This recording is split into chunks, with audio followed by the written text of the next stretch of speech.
इंसान ईश्वर की प्राप्ति के लिए वन वन में भटकता है, जंगलों में जाता है, गुफाओं में जाता है और कंदराओं में भी जाता है।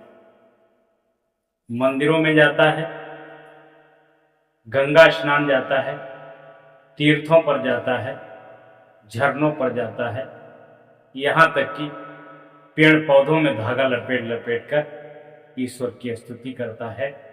लेकिन आज तक ईश्वर किसी को मिला नहीं है। कहने को कोई भी कह दे, झूठ कह दे कि मैंने ईश्वर को देखा है, लेकिन वास्तविकता तो ये है, आज तक किसी ने ईश्वर को देखा नहीं है। क्यों नहीं देखा है? जब तक ज्ञान के चक्षु नहीं खुलेंगे, ज्ञान का नेत्र नहीं खुलेगा, जब तक ईश्वर के दर्शन नहीं होंगे।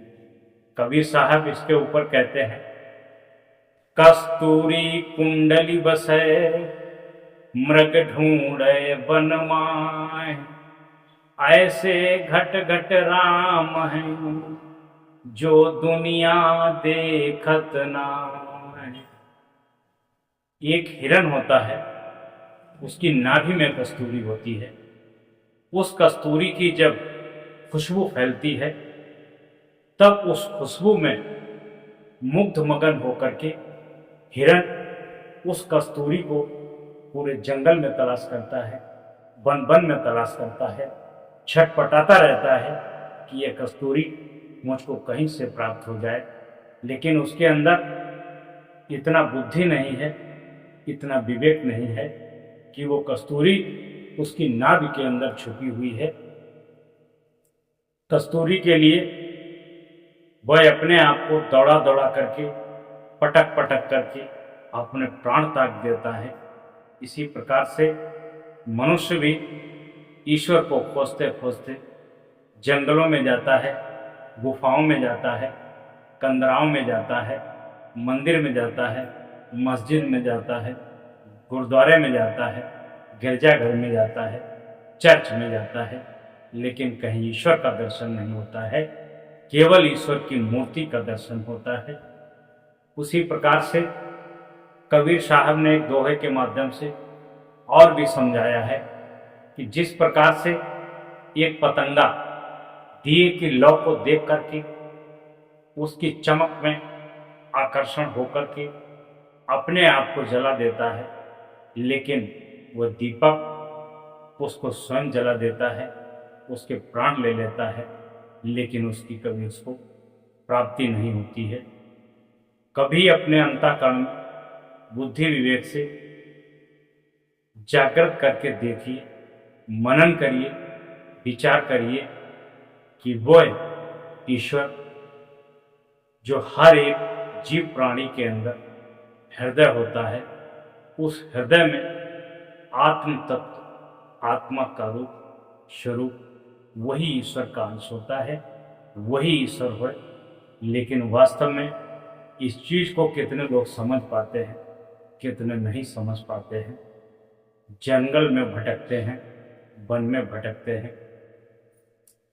सुख ढूंढ रहे हो वन वन में, गिरी गह्वर के किंदर में, पता नहीं तू पाया, पता नहीं तू पाया, वह है तेरे अंदर में, वह है तेरे अंदर में।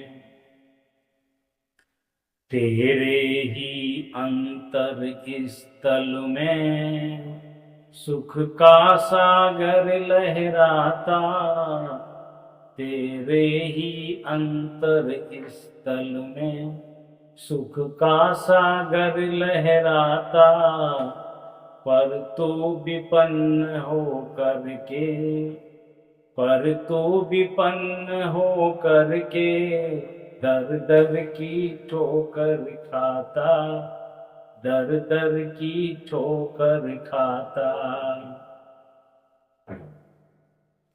हर जीव प्राणी के प्रति दया का भाव रखिए, हर जीव मात्र का कल्याण करिए, हर जीव का परोपकार करिए, सच्चे भाव से, श्रद्धा से।